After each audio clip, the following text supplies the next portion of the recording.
Nós estamos aqui no 6º Fórum Refugiados em São Paulo e nós estamos com o secretário Carlos Alberto Bezerra Júnior, secretário municipal de Assistência e Desenvolvimento Social, e hoje nós queremos perguntar para você qual a importância desse evento, dessa rede de igrejas e instituições cristãs.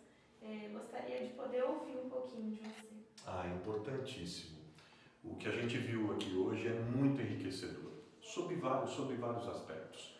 Primeiro, na sensibilização no despertamento da sociedade, das igrejas, dos cristãos, quanto à importância do tema da imigração e refúgio, que é um tema muitas vezes cercado de tabus, de mitos, de preconceitos e de desinformação. Isso faz com que as pessoas, inclusive, não conectem ou tenham, e aí falando de cristãos, tenham dificuldade de conectar a sua fé cristã, a sua expressão de fé com o acolhimento. Então isso é muito importante.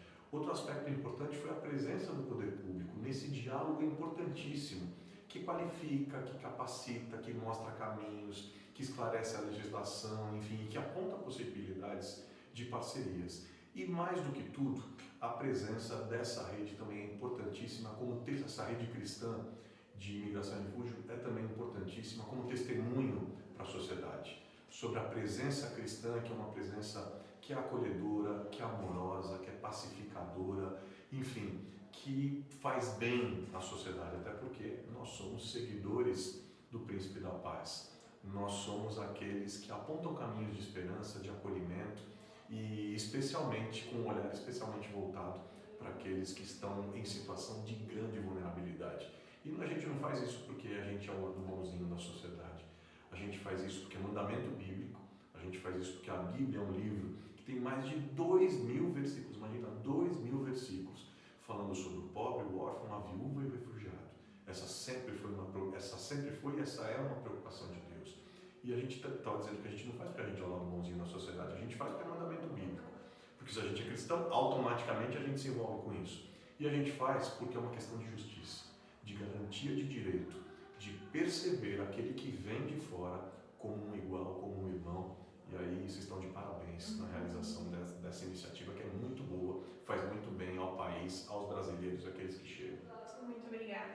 E outra pergunta, só para encerrar: como a igreja brasileira ela pode estar mais atuante, ela pode trabalhar em parceria com o governo, com a secretaria? Como que se daria isso? Acho que aí tem várias coisas importantes.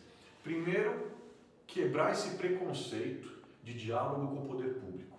Inclusive, eu defendo que a relação da igreja e do poder público, ela se sintetiza numa frase de um dos meus ícones espirituais, que é o reverendo Martin Luther King, que ele dizia o seguinte: a igreja não é senhora nem serva do Estado, mas sua consciência crítica, sua consciência profética. Ou seja, fazer parcerias com o Estado sem que o Estado passe a mandar na igreja, ou a igreja queira mandar no Estado, até porque essa coisa de separação entre igreja e Estado, fomos nós, foi a reforma protestante que inventou e que legou para o mundo ocidental. Então ter clareza da importância desse diálogo e da necessidade dele, porque o poder público tem recursos e a igreja tem a mobilização do capital humano e das pessoas. A segunda coisa que traz, que é muito importante, é a gente convocar as pessoas nas igrejas a partir do púlpito. O púlpito precisa ser um espaço da pregação de um evangelho que defende o vulnerável, que defende o pobre, que se identifica com quem Deus se identifica.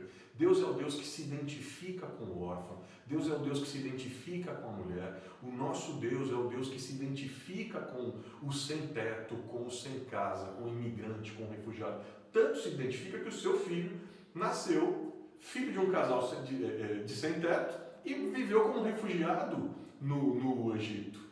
Tanto se identifica que o seu povo, o povo de Israel, o povo hebreu lá atrás, é um povo que vivia em diáspora e caminhando, e em trânsito, migrando, enfim. Então, Deus que se identifica. Então, isso precisa ser trazido de volta aos nossos púlpitos, né? E eu penso que, por último, a importância que a gente tem de desafiar o voluntariado da igreja. Desafiar o voluntariado, por exemplo, agora no acolhimento dos afegãos. A igreja pode fazer muito. Desafiar pessoas que podem dar aulas de português, podem brincar com as crianças nos espaços de acolhimento, pode criar espaços de acolhimento em parceria com o poder público, a partir de associações, de ONGs, de OSCs, das igrejas cristãs, que podem contribuir muito, e essa contribuição deve se dar pela sua visão bíblica, pela sua identidade espiritual e pela sua forma de agir nesse mundo e de ser nesse mundo, ser luz nesse mundo. No final das contas é isso, né? Ótimo, muito obrigada, e que nós possamos continuar trabalhando junto, né?